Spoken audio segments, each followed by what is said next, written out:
Assalamualaikum warahmatullahi wabarakatuh. Perkenalkan kami dari kelompok 1, offering 13AA akan mempresentasikan bab 1 mengenai fungsi. Baik, perkenalkan nama saya Abiyu Haidar Mustafa dengan NIM 2105236172259. Offering 13AA kelompok 1. Perkenalkan, nama saya Adel Rizky Susilo dari offering 13AA. Perkenalkan, nama saya Alfian Dusana Putra dari kelompok 1 offering 13AA. Perkenalkan, nama saya Alia Azalifah dari kelompok 1 offering 13AA. Perkenalkan, nama saya Andika Dava Ramadan dari kelompok 1 offering 13AA. Perkenalkan, nama saya Anissa Dwi Ramasari dari kelompok 1 offering 13AA. Fungsi dan grafiknya. Apa itu fungsi? Fungsi dalam istilah matematika merupakan pemetaan setiap anggota sebuah himpunan kepada anggota himpunan yang lain. Dapat dikatakan bahwa Y adalah fungsi dari X, yang bisa ditulis secara simbolis seperti pada slide, yaitu Y sama dengan F dari X. Huruf X adalah variabel bebas dan huruf Y adalah variabel terikat. Fungsi memiliki 4 bentuk. Yang pertama, persamaan, grafik, tabel numerik, dan deskripsi verbal. Daerah asal dan daerah hasil. Daerah asal yang biasa disebut domain adalah semua nilai X yang memenuhi akar nilai fungsi fx terdefinisi. Sedangkan daerah hasil atau range adalah semua nilai dari fungsi biasanya disimbolkan dengan Y atau fx. Daerah asal diasumsikan sebagai himpunan terbesar dari nilai X real yang pada rumus tersebut memberikan nilai Y real dan disebut daerah asal alami atau natural domain. Untuk membatasi daerah asal fungsi yang bernilai positif dapat dituliskan dengan Y sama dengan X kuadrat dengan X lebih dari 0. Ketika range suatu fungsi adalah himpunan bilangan real, fungsi tersebut dapat dikatakan sebagai fungsi bernilai real. Yang selanjutnya adalah diagram panah. Sudah disajikan beberapa gambar diagram panah. A ke B merupakan fungsi jika setiap anggota A mempunyai tepat satu pasangan anggota B. Ada 4 gambar pada slide, dan yang termasuk diagram panah fungsi adalah gambar pertama dan gambar kedua.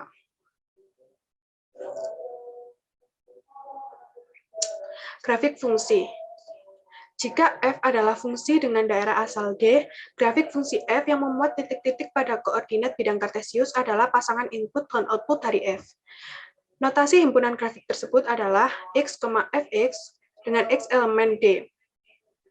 Sudah terdapat contoh gambar grafik 1 dan 2.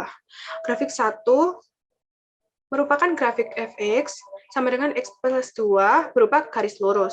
Sedangkan grafik 2, jika X, Y berada pada grafik X, maka nilai Y sama dengan Fx adalah tinggi grafik di atas titik X atau di bawah jika Fx negatif.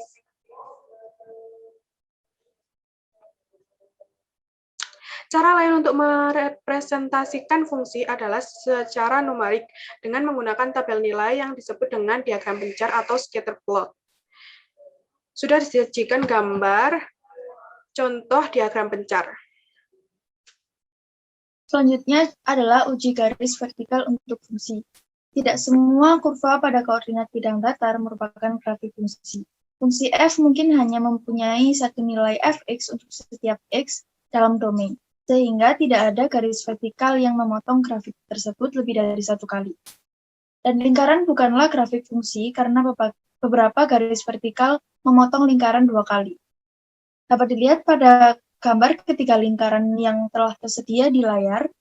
Gambar lingkaran yang pertama adalah lingkaran yang bukan merupakan grafik fungsi karena tidak memenuhi uji garis vertikal. Kemudian lingkaran yang kedua adalah setengah lingkaran atas yang merupakan grafik fungsi fx sama dengan akar kuadrat dari 1 min x kuadrat.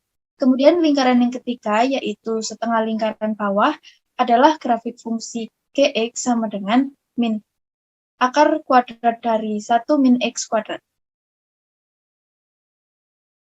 Kemudian ada fungsi sesepenggal.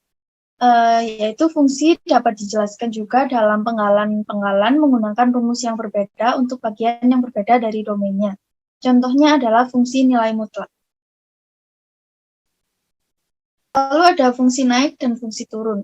Jika grafik fungsi menanjak ketika bergerak dari kiri ke kanan, maka bisa dikatakan bahwa fungsi tersebut adalah fungsi naik.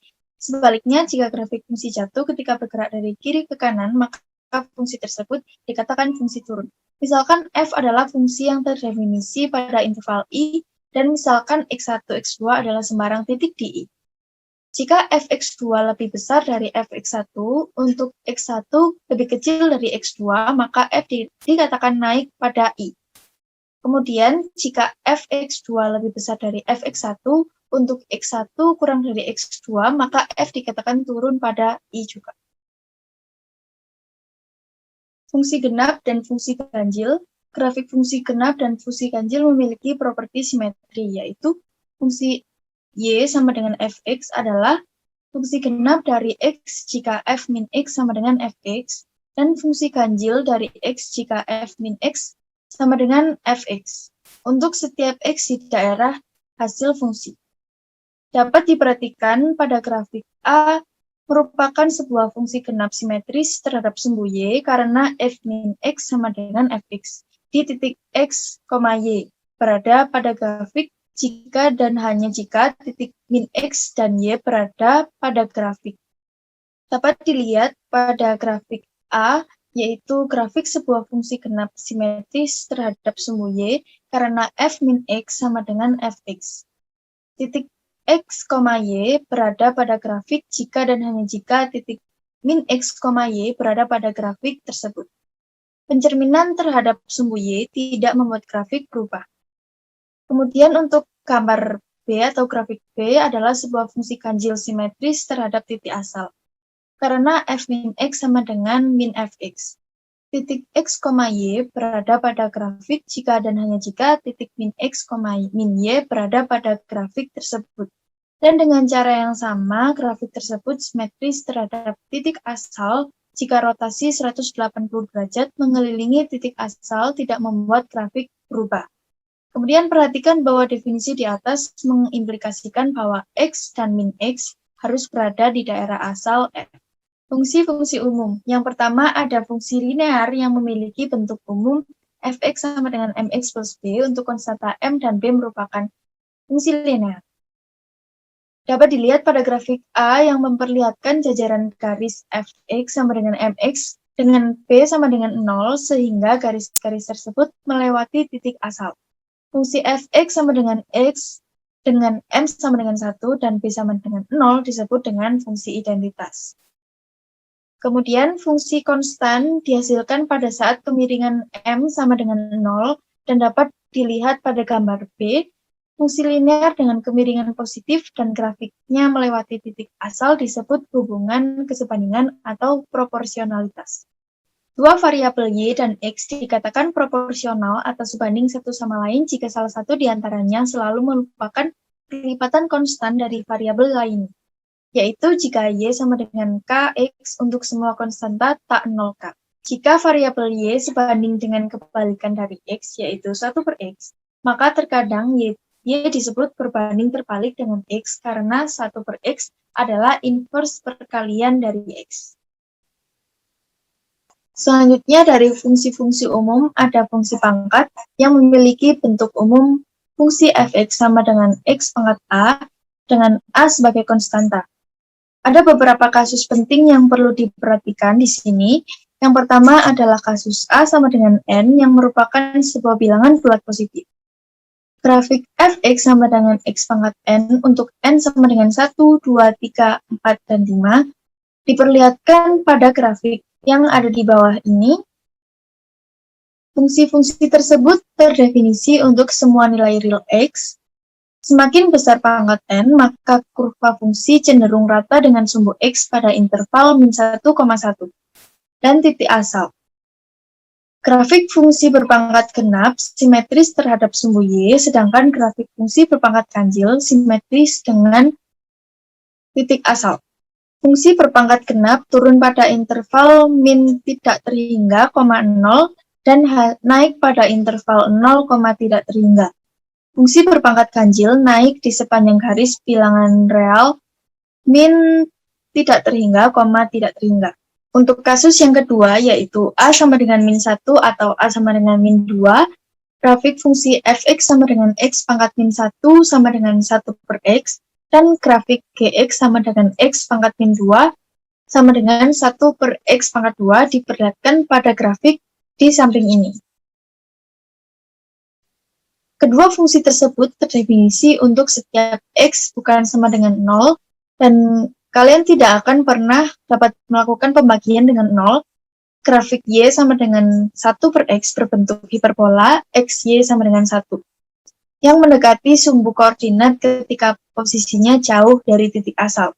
Grafik y sama dengan 1 per x kuadrat juga mendekati sumbu koordinat. Grafik fungsi f simetris terhadap titik asal. Grafik f turun pada interval min tidak terhingga, 0, dan 0, tidak terhingga. Grafik fungsi g simetris terhadap sumbu y. Grafik g naik pada interval min tidak terhingga, 0, dan turun pada interval 0, tidak terhingga. Kemudian kasus yang ketiga adalah A sama dengan setengah, sepertiga, 3/2, dan 2/3.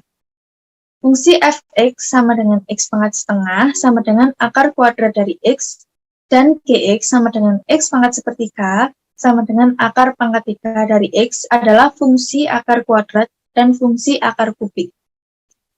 Daerah asal fungsi akar kuadrat adalah 0, tidak terhingga, sedangkan fungsi akar kubik terdefinisi di semua bilangan real.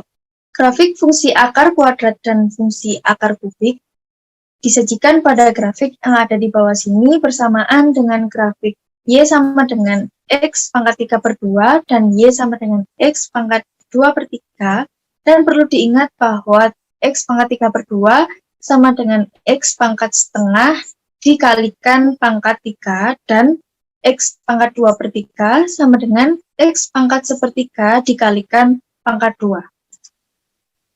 Masih pada fungsi-fungsi umum, ada lagi fungsi rasional, yaitu hasil bagi atau rasio fx sama dengan bx per qx, dengan p dan q adalah fungsi polinomial. Lalu ada juga fungsi aljabar, yaitu semua fungsi polinomial yang menggunakan operasi perhitungan aljabar. Lalu ada juga fungsi trigonometri, yaitu fungsi nyata yang menghubungkan segitiga siku-siku dengan rasio dua sisi panjang.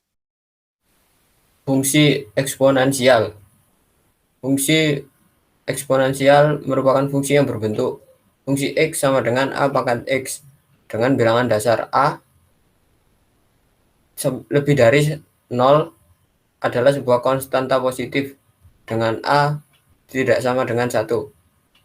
Fungsi eksponensial mempunyai daerah asal minus tak hingga sampai tak hingga dan daerah hasil 0 sampai tak hingga. Fungsi logaritma merupakan fungsi fx sama dengan log a x dengan bilangan dasar a tidak sama dengan 1 berupa konstanta positif. Fungsi logaritma merupakan fungsi inverse dari fungsi eksponensial. Fungsi transenden adalah fungsi yang bukan merupakan fungsi aljabar, melainkan meliputi fungsi trigonometri, inverse, dan lainnya. Contoh khusus fungsi transenden adalah Catenary. Grafik fungsi Catenary menyerupai kabel telepon atau kabel listrik yang dibentangkan dari satu penyangga ke penyangga yang lain dan menggantung bebas karena beratnya sendiri. Menggabungkan fungsi, menggeser dan mengskalakan grafik.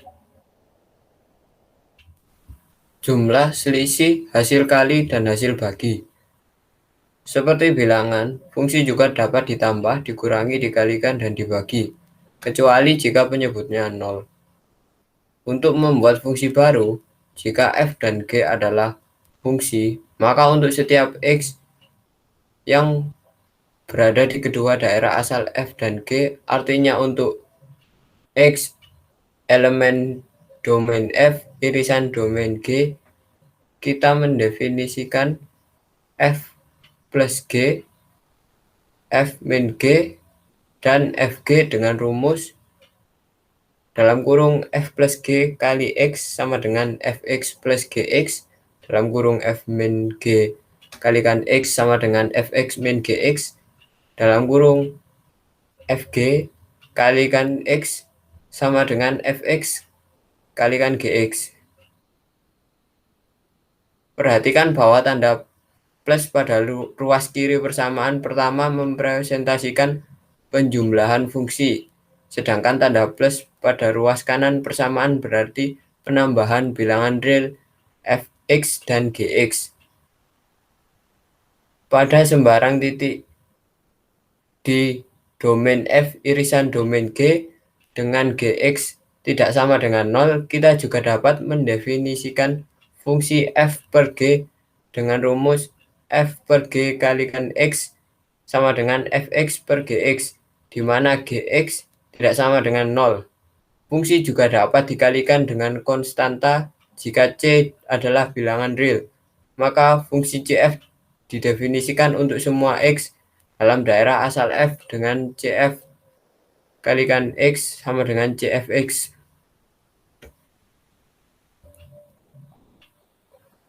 Berikut merupakan contoh fungsi yang didefinisikan dengan rumus. Fungsi yang didefinisikan dengan rumus Fx sama dengan akar X dan Gx sama dengan akar 1 min X. Fungsi F plus G mempunyai rumus dalam kurung F plus G dikalikan X sama dengan akar X plus akar 1 min X. Fungsi F min G mempunyai rumus dalam kurung F min G kalikan X sama dengan akar X min akar 1 min X. Fungsi G min F mempunyai rumus dalam kurung G min F kalikan dengan X sama dengan akar 1 min X dikurangi akar X. Fungsi F kalikan G mempunyai rumus dalam kurung F kalikan G dikalikan dengan X sama dengan Fx kalikan Gx sama dengan akar X dalam kurung 1 min X. Fungsi F per G mempunyai rumus F per G kalikan X sama dengan Fx per Gx sama dengan akar X per 1 min X. Fungsi G per F mempunyai rumus G per F kalikan X sama dengan Gx per Fx sama dengan akar 1 min X per X. Grafik fungsi F plus G diperoleh dari grafik fungsi F dan G dengan cara menjumlahkan koordinat Y yang bersesuaian dengan Fx dan Gx. Untuk semua X elemen domain F irisan domain G. Fungsi komposisi. Komposisi adalah satu metode untuk menggabungkan fungsi. Jika F dan G adalah fungsi komposisi F bundaran G dalam kurung F dikomposisikan dengan G didefinisikan sebagai F bundaran G kalikan X sama dengan F dalam kurung Gx. Daerah asal F bundaran G terdiri dari bilangan-bilangan X pada daerah asal G dengan Gx berada di daerah asal F. Definisi tersebut menunjukkan bahwa F bundaran G dapat dibentuk apabila daerah hasil G berada di daerah asal F. Daerah asal G bundaran F adalah himpunan bilangan X di daerah asal F. Sedemikian dengan Fx berada di daerah asal G. Fungsi F bundaran G dan G bundaran F biasanya cukup berbeda.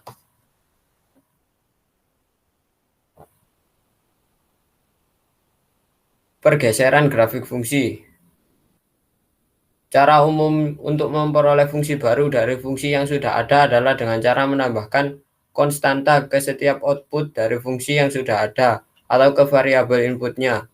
Grafik fungsi yang baru adalah grafik fungsi asal yang digeser searah vertikal atau horizontal dengan cara seperti berikut. Rumus pergeseran vertikal mempunyai rumus Y sama dengan Fx plus K. Menggeserkan grafik FK satuan ke atas jika K lebih dari 0. Dan menggeserkan grafik F nilai mutlak K satuan ke bawah jika K kurang dari 0. Pergeseran horizontal mempunyai rumus Y sama dengan Fx plus H. Menggeserkan grafik FH satuan ke kiri jika H lebih dari 0. Menggeserkan grafik FH satuan ke kanan jika H kurang dari 0.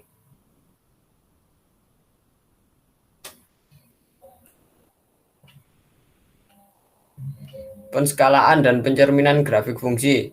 Penskalaan grafik fungsi Y sama dengan Fx adalah untuk meregangkan atau mengkompresikan grafik tersebut searah vertikal atau horizontal. Hal ini diselesaikan dengan mengalihkan fungsi f atau variabel bebas x dengan konstanta c yang sesuai pencerminan terhadap sumbu koordinat. Rumus penskalaan vertikal dan horizontal serta pencerminan. Y sama dengan CF kalikan X meregangkan grafik F searah vertikal dengan faktor C.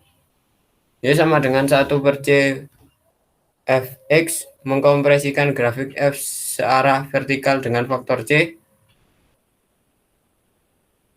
Y sama dengan Fcx mengkompresikan grafik F searah horizontal dengan faktor C.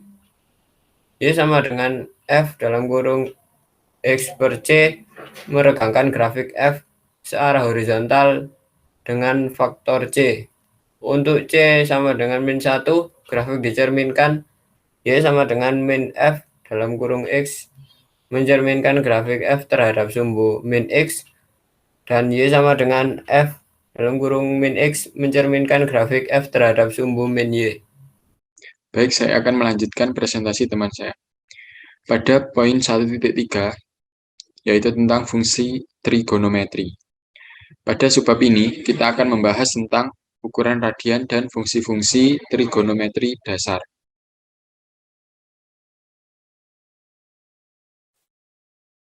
Untuk satuan sudut, di kalkulus kita biasa menggunakan radian, bukan menggunakan satuan derajat. Sebelum kita beranjak lebih jauh ke fungsi trigonometri, mari kita berkenalan dengan radian terlebih dahulu. Jadi misalkan saya mempunyai suatu lingkaran, jari-jarinya R seperti yang terlihat pada gambar.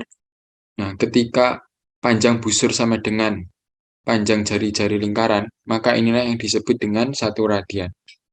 Jadi, 1 radian itu dapat didefinisikan ketika panjang busur sama dengan panjang jari-jari lingkaran.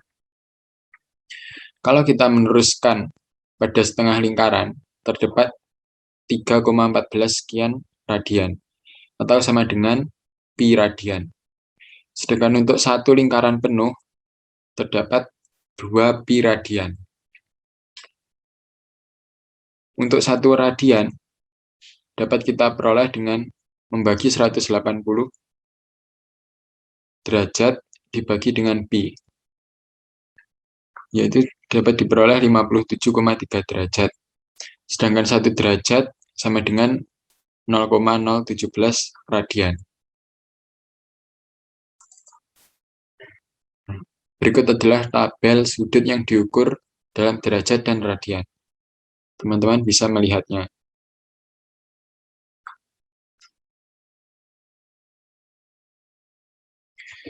Selanjutnya kita akan membahas mengenai 6 rumus dasar trigonometri, yaitu tentang sin, cos, dan tan. Saya kira teman-teman semua sudah familiar dengan rumus ini. Misalnya saya mempunyai sebuah segitiga siku-siku dengan sisi horizontal X, sisi vertikal Y, dan sisi miring R dengan sudut θ.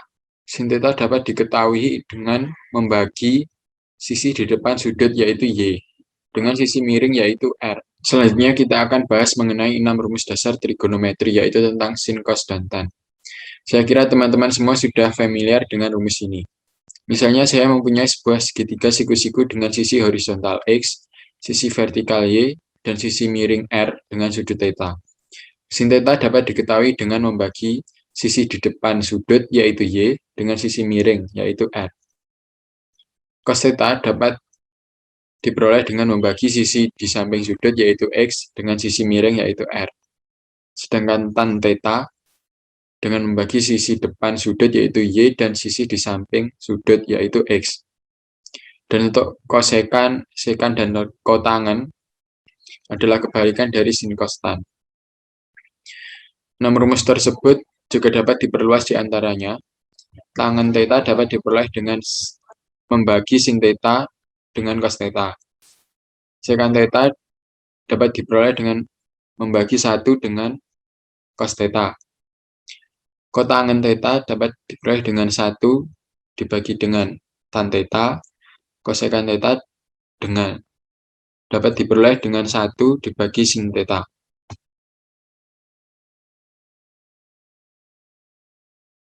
Berikut kami lampirkan tabel sudut istimewa dari sin cos tan. Teman-teman dapat melihatnya.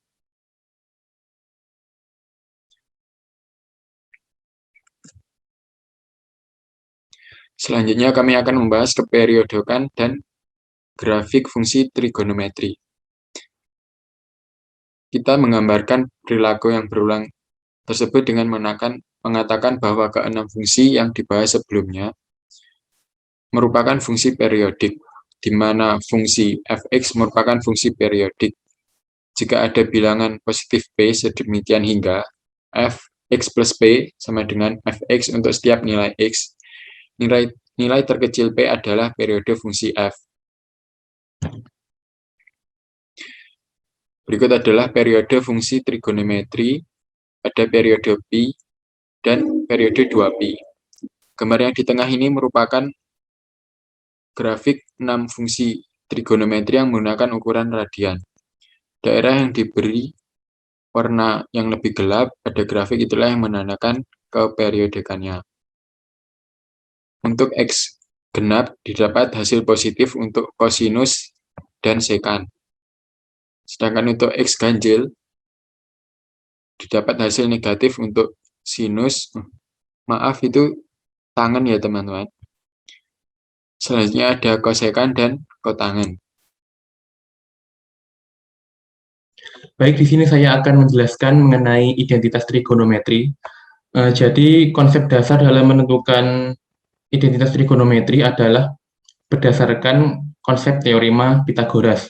Nah, teorema Pythagoras itu menyatakan bahwa pada segitiga siku-siku, penjumlahan kuadrat sisi samping dan kuadrat sisi depan adalah sama dengan kuadrat sisi miringnya. Atau mungkin teman-teman juga sudah tahu x kuadrat plus y kuadrat sama dengan r kuadrat. Nah, selain menggunakan teorema Pythagoras, konsep dasar menentukan identitas trigonometri juga ditentukan dengan menggunakan hubungan trigonometri pada segitiga siku-siku. Jadi misal kita lihat pada gambar ini, pada segitiga ini ada pada sisi yang cos theta ini atau alas ini, kita anggap ini sebagai X. Ini merupakan sisi samping. Kemudian pada tinggi atau sin theta ini, kita anggap sebagai Y atau merupakan sisi depan. Sedangkan hipotenusa ini, sisi miring ini, kita anggap sebagai R. Kita tahu bahwa rumus dari teorema Pythagoras itu adalah x kuadrat ditambah y kuadrat sama dengan r kuadrat. Jadi misal kita lihat, karena x per r sama dengan cos theta dan y per r sama dengan sin theta, kita peroleh x sama dengan r cos theta dan x sama dengan r sin theta. Kemudian ketika r sama dengan 1, kita dapat menerapkan bahwa teorema Pythagoras pada segitiga siku-siku dan memperoleh persamaan cos kuadrat theta plus sin kuadrat theta sama dengan 1. Jadi kalau misalkan tanya dari mana cos theta ini diperoleh, jadi cos itu kan samping per miring. Sedangkan di samping ini tadi, itu adalah X miringnya berupa R. Sehingga diperoleh cos theta sama dengan X per R.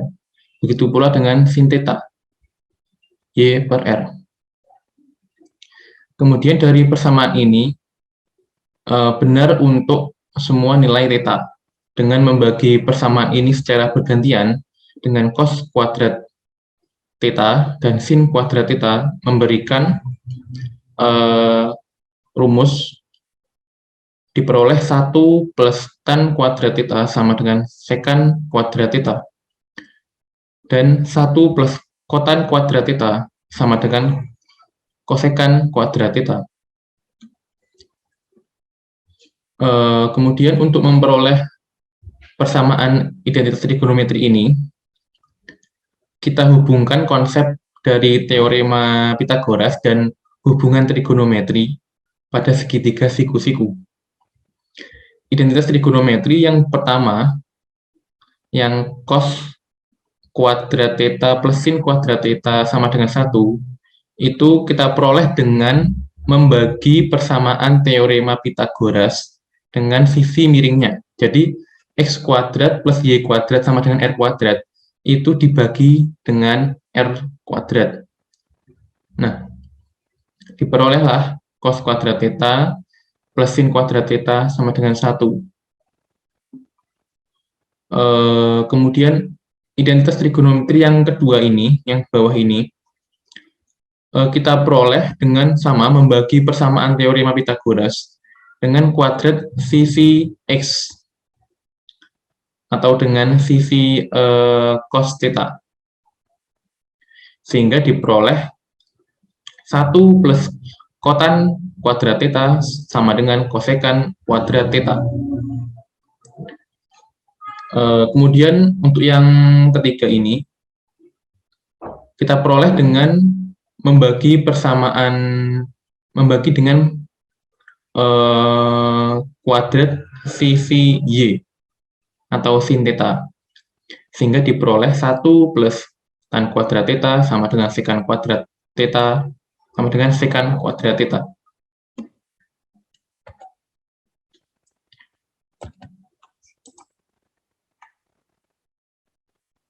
Selanjutnya adalah rumus penjumlahan dari identitas trigonometri. Maksudnya rumus penjumlahan dari trigonometri. Di sini kita peroleh ada cos A plus B sama dengan cos A cos B minus sin A sin B. Jadi gampangannya adalah kalau cos itu cos sin sin.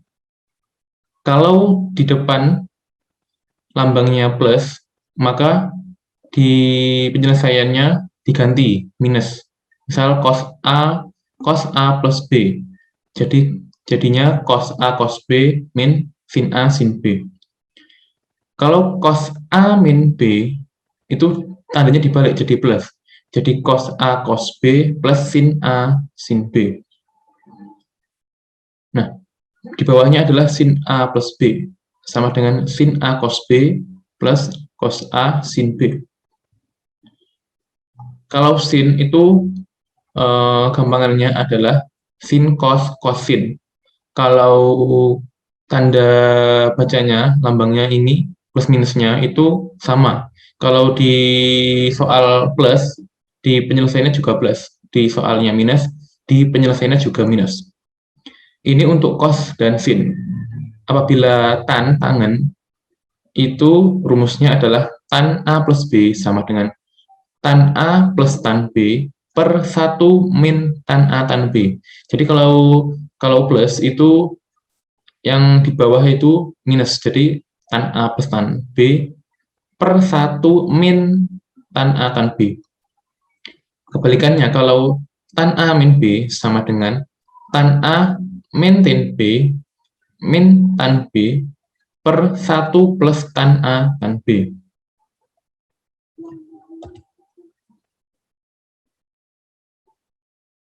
Kemudian ada rumus sudut ganda.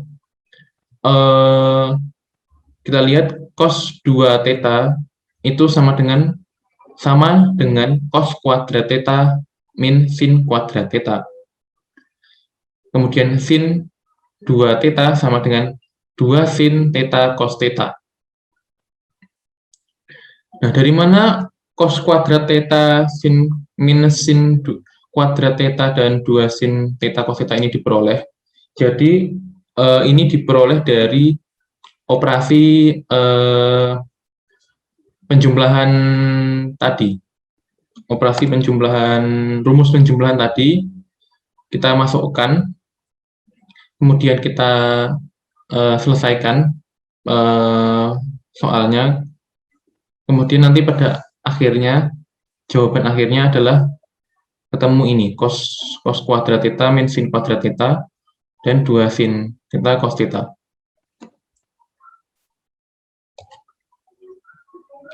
Kemudian ada rumus setengah sudut. Jadi untuk rumus setengah sudut adalah cos kuadrat theta sama dengan 1 plus cos 2 theta per 2. Kalau sin kuadrat theta sama dengan 1 min cos 2 theta per 2. Untuk rumus dari tan, kita peroleh tan setengah alfa atau tan setengah theta sama dengan akar 1 minus cos theta per 1 plus cos theta. Bisa juga dengan tan setengah theta sama dengan sin theta per 1 plus cos theta. Nah, kemudian ada hukum kosinus. Jadi, aturan kosinus itu dapat digunakan untuk menyelesaikan segitiga sembarang, di mana 2 sisi dan 1 sudut pada segitiga diketahui atau saat 3 sisi segitiga diketahui. Jadi aturan kosinus itu menjelaskan hubungan antara perbandingan panjang sisi yang berhadapan dengan sudut terhadap sinus sudut pada segitiga. Berdasarkan aturan sinus dalam segitiga ABC, perbandingan panjang sisi dengan sinus sudut yang berhadapan dengan sisi segitiga mempunyai nilai yang sama. Jadi di sini jika ABC adalah sisi segitiga ABC dan jika theta adalah sudut di hadapan C, maka kita peroleh rumus C kuadrat sama dengan A kuadrat plus B kuadrat min 2AB cos theta. Nah, sama nanti kalau misalkan kita mencari B kuadrat, itu tinggal dibalik saja. Jadi B kuadrat sama dengan A kuadrat plus C kuadrat min 2AC cos beta atau cos theta. Sama pun juga dengan kita mencari A kuadrat, tinggal dibalik saja. A kuadrat sama dengan B kuadrat plus C kuadrat min 2AB cos theta.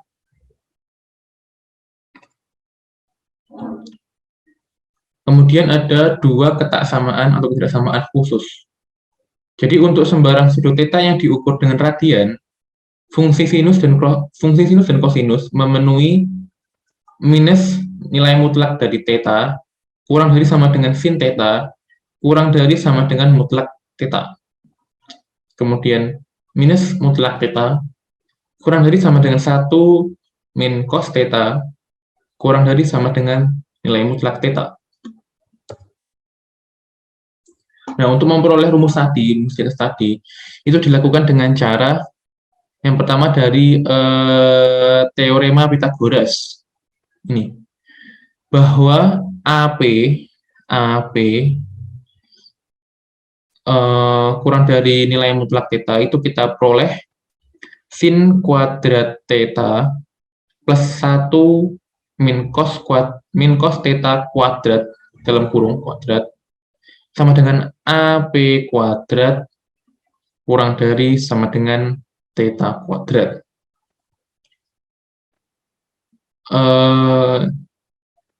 Oh ya, sebelumnya ini tadi phi p sama dengan sin theta. Phi p sama dengan sin theta. Kemudian AHI sama dengan 1 min cos theta. AHI 1 min cos theta. Kemudian kedua suku persamaan di atas bernilai positif sehingga sin kuadrat theta kurang dari sama dengan theta kuadrat. Dan 1 min cos theta dalam kurung kuadrat kurang dari sama dengan theta kuadrat. Nah, dengan mengakarkannya, kesamaan tersebut ekivalen dengan kita peroleh mutlak sin theta kurang dari sama dengan mutlak theta, dan mutlak 1 min cos theta kurang dari mutlak theta.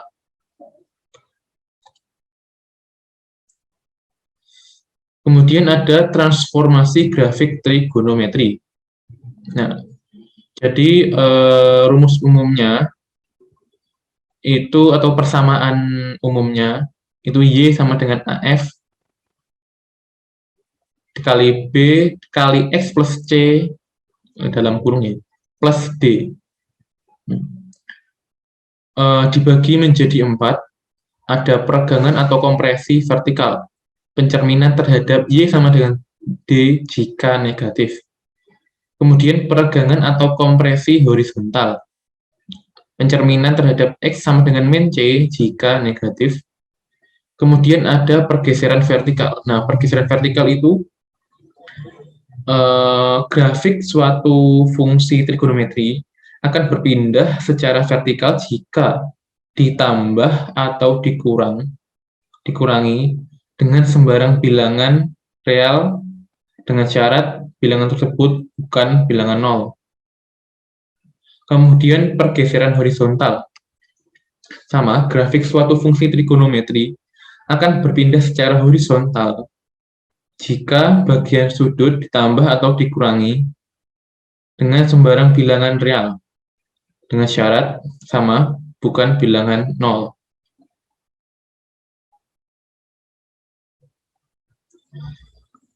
Kemudian aturan transformasi yang diterapkan ke fungsi sinus memberikan fungsi sinus umum atau rumus sinusoidal.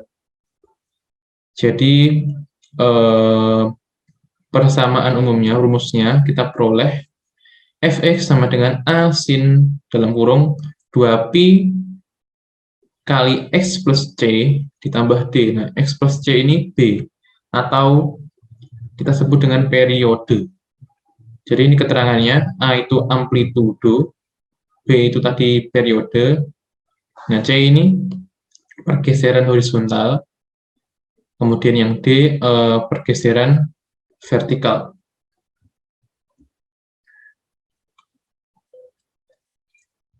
Oke, selanjutnya 1.4 menggambar grafik menggunakan perangkat lunak. Saat ini banyak perangkat keras termasuk komputer, kalkulator, dan smartphone mempunyai aplikasi penggambaran grafik menggunakan perangkat lunak atau kita sebut dengan software. Dengan software ini, kita dapat menggambar grafik fungsi yang sangat rumit dengan ketelitian yang tinggi. Adapun hal-hal yang perlu diperhatikan dalam penggambaran grafik menggunakan perangkat lunak, yaitu ada 1. Windows untuk penggambaran grafik. Saat menggunakan perangkat lunak untuk menggambar grafik, gambar grafik ditampilkan pada display Windows atau viewing Windows. Tergantung dengan perangkat lunak, default Windows mungkin memberikan grafik yang tidak lengkap. Penggunaan istilah square Windows jika satuan atau skala yang sama di kedua sumbunya, atau kita sebut dengan X sama dengan Y. Kita menggunakan istilah square Windows apabila satuan atau skala yang sama digunakan pada kedua sumbunya. Hal ini tidak berarti display Windows-nya berbentuk persegi, tetapi ini berarti bahwa panjang satuan X sama dengan panjang satuan Y. Saat grafik ditampilkan dalam default mode, skala satuan X bisa jadi berbeda dengan satuan Y dengan tujuan untuk menangkap ciri penting dari grafik tersebut. Beberapa perangkat lunak memungkinkan kita untuk mengatur viewing Windows dengan menggunakan salah satu atau kedua interval. A kurang dari sama dengan X kurang dari sama dengan B, dan C kurang dari sama dengan Y kurang dari sama dengan D. Dengan X berjarak sama pada A, B, dan kemudian membuat plot titik X, Fx, sebab titik diplot jika dan hanya jika X terletak di daerah asal fungsi dan Fx terletak pada interval C dan D. Selanjutnya, nomor 2 adalah menggambar grafik lengkap. Beberapa perangkat lunak penggambar grafik tidak akan menampilkan bagian dari grafik Fx jika X sama dengan 0. Hal ini terjadi karena algoritma yang digunakan pada perangkat lunak menghitung nilai fungsi. Kita dapat memperoleh grafik lengkap dengan cara mendefinisikan rumus untuk fungsi dengan cara yang berbeda. Yang terakhir adalah menangkap tren data. Dalam menangkap tren data, kita ada istilah analis regresi, yaitu analis regresi adalah tidak diketahuinya prinsip yang berkaitan dengan variabel bebas dan terikatnya, maka data yang ada dapat diplot dalam scatter plot untuk membantu mencari kurva yang memuat semua tren dari titik-titik tersebut. Berikut adalah presentasi dari kelompok saya. Kurang lebihnya, saya mohon maaf. Wabillahi taufiq wal hidayah. Wassalamualaikum warahmatullahi wabarakatuh.